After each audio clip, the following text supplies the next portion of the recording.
Nagpatutsadahan ang 4 na kandidato sa pagkakongresista sa ikatlong distrito ng Camarines Sur sa isang political forum sa Naga City. Naging mainit ang debate ng pag-usapan ang political dynasty. Makibalita tayo kay Chariza Pagtalunan ng GMA Bicol.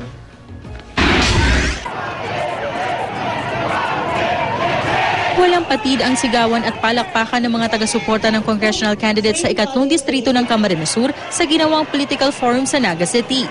4 ang maglalaban-laban sa eleksyon, sina Oscar Arcilla Jr. ng Partido Demokratiko Pilipino Lakas ng Bayan, ang independenteng si Charina Fausto, ang pambato ng liberal na si Lenny Robredo na byuda ni dating DILG Secretary Chessy Robredo at si Nelly Villaferte ng Nationalist People's Coalition.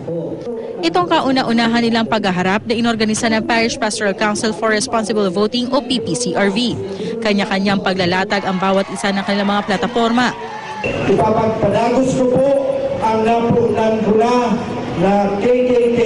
Ino po yan ang kagandahan ng katawan, kagandahan ng pag-iisip at kagandahan ng hanap buhay para sa masa.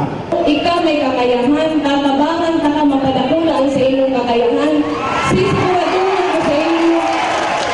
Sisiguraduhan ko sa imong maray ang gobyerno matabang sa imo para kita malakon na magkasarabay sa kauswagan.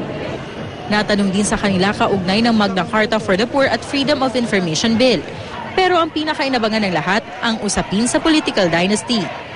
Tiniyak nina Arcilla, Pante at Robredo na sakaling manalo, maghahain sila ng panukalang batas na kukontra sa pag-upo na magkakaangkan at magkakamag-anak sa gobyerno na sabay-sabay. Ipapasal ko po ang anti-political dynasty sa pakinabangan ng masod ng generasyon na pwede man magtrabaho sa tuyang gobyerno. Sagot naman ni Villaferte, There is no law. What is there to prevent? If there is no law, there's nothing to prevent. A lawyer should know, we know, we are a country that should comply with the law. kung sakaling manalo, papalitan ni Villaferte ang asawa at incumbent Camarines Sur 3rd District Representative na si Luis Villaferte Sr. Tumatakbo naman ngayon si Luis Villaferte Sr. bilang gobernador at isa sa mga kalaban niya ang apong si Migs. Ikinatuwa naman ng mga Nagueño ang nangyaring forum. Bagay raw na makakatulong sa kanilang pagdedesisyon sa 13 ng Mayo. Chariza Pagtalunan, Nagbabalita, Pilipinas.